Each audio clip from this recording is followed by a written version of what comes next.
waktu saya di TGUPP itu dia menggugat Pemda DKI karena mempekerjakan saya. Dia sudah kalah berkali-kali itu sebenarnya dalam sidang. Cuman dia nggak pernah diungkapkan, dan saya juga hormat dengan Oce dalam hormat karena dia lebih senior begitu. Cuman dia harusnya jujur ya. Tapi lagi-lagi itu isu integritas. Mestinya Mas Edi kan tahu bahwa Pak BW itu dikriminalisasi gitu.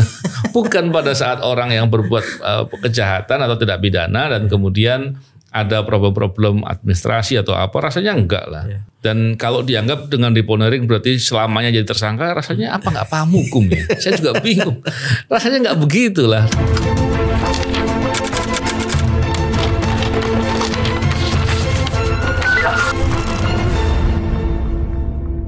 Bismillahirrahmanirrahim. Assalamualaikum warahmatullahi wabarakatuh. Salam integritas. Alhamdulillah kembali berbincang di podcast ini.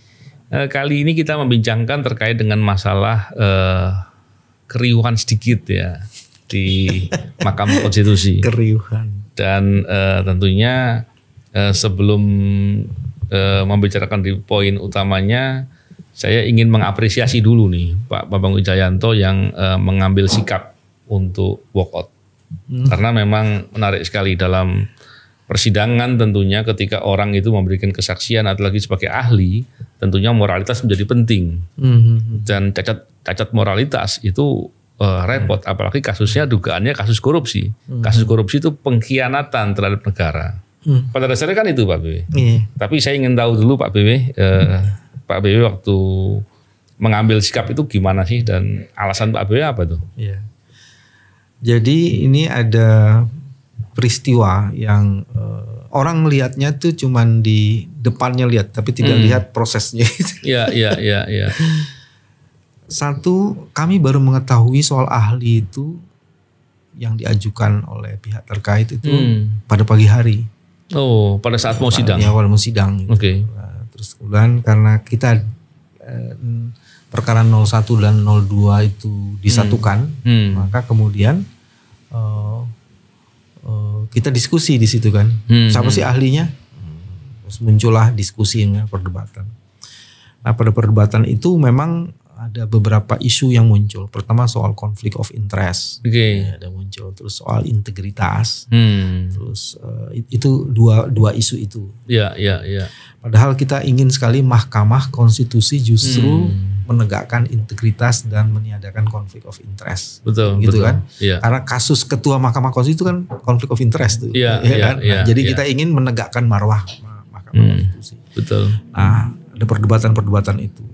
Pasti perdebatan itu namanya perdebatan, ada yang setuju, ada yang tidak. Tapi semuanya setuju, perlu mempersoalkan. Dan masing-masing pihak terus diminta untuk mengambil posisinya masing-masing. Seperti itu. Ada beberapa detail lain yang saya nggak perlu ungkapkan di situ. Kayak sama teman-temannya kan belum dapat izin. Tapi kira-kira seperti itu. Jadi yang ada Pak Asrun, ada Kodari, ada Hasan Hasbib ya. Iya, Hasan Hasbi itu termasuk Edi Harij. Saya bilang kan semuanya itu teman, jadi teman kita harus melepaskan diri dari pertemanan itu sesuatu yang jauh lebih penting. Betul. Nah itu sebabnya ketika ini peristiwanya Mas, jadi ketika saksi-saksi dan ahli dipanggil, terutama ahli, sebelum disumpah kita sudah mempersoalkan itu. Jadi udah dipersoalkan itu. Ini soal potensi-potensi seperti ini kami keberatan. Masing-masing udah mempersoalkan. Misalnya Bang Mulya mempersoalkan Asrun. Asrun itu pernah menjadi bagian dari tim 01. Walaupun dia sudah mengundurkan diri, Bang Mulya mengatakan ya dia sudah mengetahui juga informasi-informasi. Kayak gitu. Misalnya Kodari dan Hasan Hasbi itu juga dipersoalkan bahwa dia memang sedari awal sudah punya posisi. Kalau sudah punya posisi terhadap itu, nggak netral gitu ya. Netralitas, walaupun sebenarnya mereka tuh tidak sebagai ahli ya, tapi sebagai saksi fakta gitu ya. Nah, itu mau dipersoalkan. Begitupun terhadap Edi Harij gitu. Karena memang informasinya itu terbatas, terus saya langsung searching pada saat itu. Searching dan saya mendapatkan informasi bahwa saudara Itu memang proses pemeriksaannya sedang jalan, dan sudah dibuka kembali, walaupun sprindiknya mungkin belum sempat diumumkan. Seperti itu. Nah, karena ini ada isu seperti tadi dan saya ingin menganggap mahkamah itu dijaga marwah dan martabatnya, maka kemudian saya tidak melakukan protes apapun, Mas. Saya cuma menyatakan keberatan. Begitu sidang mau diperiksa, saya mengundurkan diri untuk menjaga. Artinya saya ingin memberikan keleluasaan supaya kehormatan MK itu terjaga. Jadi itu cara bentuknya seperti itu. Saya mengambil sikap seperti itu. Dan saya biasa aja gitu loh keluar. Tapi justru responnya kan, dan yang merespon. Kalau Edi yang respon ya karena dia yang bersangkutan ya, Cuma kemudian penggonggong lain dan lebay lah responnya. Lebay, ada Yusril, ada OC. Nah, OC Kaligus khusus nih. OC Kaligus berkali-kali mempersoalkan saya dan dia menggugat waktu saya di TGUPP itu, dia menggugat Pemda DKI karena mempekerjakan saya. Dia sudah kalah berkali-kali itu sebenarnya dalam sidang. Cuman dia nggak pernah diungkapkan, dan saya juga hormat dengan OC dalam hormat karena dia lebih senior lebih gitu. Cuman dia harusnya jujur ya. Tapi lagi-lagi itu isu integritas lah. Saya juga nggak tahu apa ada urusan apa saya dengan OC. Cuman ya nggak tahu kelakuannya kayak gitu. Saya bilang ya sudahlah. Banyak orang tua yang tidak dewasa ya kayak gitu. Jadi saya bilang. Nah, begitupun Sobat Yusril, terus dia mengulik-ngulik soal-soal deponering. Makanya saya sekarang justru mau tanya soal Mas Novel. Edi katanya, argumennya kita mulai dari argumennya Edi dulu, Mas. Edi mengatakan aku men-challenge, kemudian membawa ke pra-peradilan. Sementara saya merengek-rengek katanya. Nah, sepengetahuan Mas Novel, bagaimana itu? Coba. Saya tahu persis, Pak. Kalau saya juga dengar ya yang disampaikan sama Mas Edi ya di Mahkamah Konstitusi yang dibilang Pak BW meminta-minta. Rasanya nggak pernah Pak BW kan. Malah jangan-jangan dia mengada-ngada itu Pak BW. Malah berlebihan yang saya bilang. Dan kalau dikatakan men-challenge, saya paham betul ya, pra-peradilan itu bicara formil, tidak membicara challenge pembuktian. Jadi kalau challenge pembuktian itu tentunya di perkara pokok. Nah, jadi kalau dibilang men-challenge itu men-challenge yang apanya dulu gitu loh.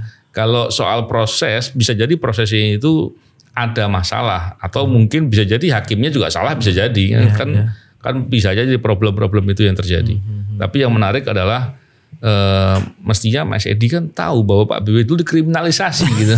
Bukan pada saat orang yang berbuat kejahatan atau tidak pidana dan kemudian ada problem-problem administrasi atau apa, rasanya enggak lah. Itu yang saya perhatikan. Dan mestinya Edi berterima kasih loh sama saya loh. Saya tidak melakukan pembunuhan karakter assassination. Dia punya keleluasaan untuk mengemukakan pendapatnya. Karena saya dianggap oleh sebagian teman-teman yang ada di ruang sidang itu selalu mempersoalkan banyak hal gitu kan. Sampai misalnya kolega saya Hotman itu saya suka ngeyelan. Ya memang itu bagian dari kompetensi saya di situ. Jadi nggak bisa dibedain sama Hotman. Karena Hotman punya kompetensi di bidang lain mungkin ya. Kalau yang ininya penjelasan soal deponering yang Yusril itu gimana Mas? Tadi itu Pak. Kalau masalah deponering itu kan tentunya ada dasar ya, dan kejaksaan melakukan itu kan bukan berarti tanpa sebab ya. Tentunya ada pertimbangan-pertimbangan yang dilakukan oleh Kejagung ya untuk melakukan langkah-langkah itu. Dan kita tidak sedang bicara di poin-poin itu kan. Dan kalau dianggap dengan deponering berarti selamanya jadi tersangka, rasanya nggak paham hukum ya. Saya juga bingung. Rasanya nggak begitu lah. Kalau dari dasar hukum jelas lah. Kalau seperti itu kan bukan berarti terus selama seumur hidup tersangka, rasanya nggak begitu ya. Ini bukan salah paham Mas, yang seperti biasa kita bahas. Ini pahamnya salah gitu. Salah. Itu sebabnya Bang Yusril biasa-biasa aja tuh ketika membicarakan ini padahal ini soal integritas ya. Ketika membicarakan kasusnya Gibran sebelum menjadi lawyernya Prabowo Gibran itu ya pendapatnya dia mengatakan bahwa itu ada kesalahan besar, cacat formil macam-macam lah. Itu sampai viral di mana-mana. Setelah itu dia membela kasus ini dan menjadi pimpinannya. Lupa ya. Udah yang kemarin dibicarakan lupa. Tapi terlepas dari itulah memang masalah ini perlu kita bincangkan karena karena itu Pak, biar publik juga paham. Ya. Saya ingat betul Pak BW itu tersangka waktu itu karena kriminalisasi dan itu ada kaitan dengan perkara di KPK yang ditangani dan Pak BW waktu itu jawab pimpinan KPK. Sebenarnya oke Mas, itu menurut saya selesai lah dan itu kalau saya mengatakan gini, mereka lagi cari-cari gimmick. Kalau mau bertarung itu bertarung mengenai substansi, ide, gagasan di ruang Mahkamah Konstitusi itu. Jangan terus omon-omon di luar itu terus bikin pernyataan-pernyataan itu anak-anak kecil gitu. Kita udah nggak kayak gitu lagi. Kita harus dewasa. Tapi yang menarik sebenarnya perdebatannya Sobat Edi itu, ini saya kan setelah itu mengikuti perdebatan itu. Nah, Edi mengatakan menggunakan azas-azas pembuktian di dalam Mahkamah Konstitusi itu. Nah, untuk men-challenge pembuktian MK. Tapi Bang Mulya Lubis tuh membuat argumen yang juga menarik, Mas Novel. Pendekatan di Mahkamah Konstitusi dengan pendekatan, memang pembuktian itu menjadi sesuatu, tapi pembuktian di Mahkamah Konstitusi beda dengan pidana. Pembuktiannya beda dengan pidana. Dalam keadilan substantial of justice, pembuktian di Mahkamah Konstitusi itu melakukan pendekatan-pendekatan yang sebenarnya juga melihat proses, melihat lebih perspektif, melihat berbagai hal yang dipertimbangkan. Jadi bukan soal prinsip konstitusi saja, tapi isu konstitusionalisme, itu yang jadi cara pandangnya juga harusnya berbeda. Dan menurut saya sih kesalahan terbesar ada di bukan di Edinya, kesalahan terbesar di lawyersnya ini. Dia menghadirkan Edi ke situ kepentingannya apa gitu? Ahli pidana gitu kan? Ini kan konstitusi. Jadi saya ingat perdebatan tahun 2019 kan? Ketika Sobat Yusril itu mempersoalkan salah satu saksi saya, apa keahlianmu macam-macam gitu, dan saya kemudian begitu memeriksa Edi pada saat itu sambil ketawa-ketawa juga bilang, emang keahlianmu apa selain karena memang dia guru besarnya pidana, keahlianmu dalam konstitusi itu apa? Coba jelaskan buku yang mengenai dengan itu kamu bikin berapa? Saya sampai ngomong kayak gitu tuh. Sampai sekarang saya masih inget tuh. Terpaksa itu harus dijelaskan, harus saya tanyakan karena ini bukan soal teman atau tidak teman. Ini kan di ruang sidang, jadi saya harus mempersoalkan itu. Dan sebenarnya Mas, inspirasi kalau bisa disebut penutup pernyataan saya ini, inspirasi mengenai saya harus mengambil sikap yang tegas karena memang itu menjadi core bisnis, bukan core bisnis, core kompetensi yang akan ditegeluti di situ. Saya ingat perlawanan diam dan senyap ibu-ibu yang sudah hampir lebih dari 15 tahun di depan istana, Mas. Saya tidak menyatakan, saya menyatakan keberatan, terus saya tidak membuat pernyataan apapun setelah itu. Oke, saya keberatan karena menurut saya itu ada, saya ingin menjawab isu-isu integritas gitu. Udah saya keluar aja di situ. Dan saya terinspirasi dengan itu juga sih. Gila ya. Dan mungkin saya mengambil sikap gitu. Kan biasanya kalau itu saya berdebat gitu. Saya silahkan Mahkamah Konstitusi kalau mengambil sikap seperti itu boleh aja. Saya mengambil keluar. Tapi justru sikap yang konsisten itu yang seperti ibu-ibu di depan istana itu. Yang kemudian kemisan itu membuat mereka berang berangnya agak nggak masuk akal. Tapi ya sudahlah. Memang ketidakwajaran selalu hadir dalam setiap bentuk kewajaran. Dan satu hal Pak, yang soal tadi pembuktian, saya ingin membahas sedikit aja. Karena ketika itu dianggap pembuktian pidana dalam konteks seperti hukum pembuktian pidana di Mahkamah Konstitusi, sedangkan waktunya adalah 14 hari kerja, ini kan juga nggak masuk akal gitu. Jadi dari sisi itu aja udah kelihatan dari proses nggak mungkin bisa dikaitkan dengan hal seperti sebenarnya itu dikemukakan Edi juga Mas. Dan selain hakim konstitusi ini kan speedy trial. Dalam speedy trial itu memang menguji dengan prinsip-prinsip pembuktian di dalam hukum pidana itu agak nggak masuk akal.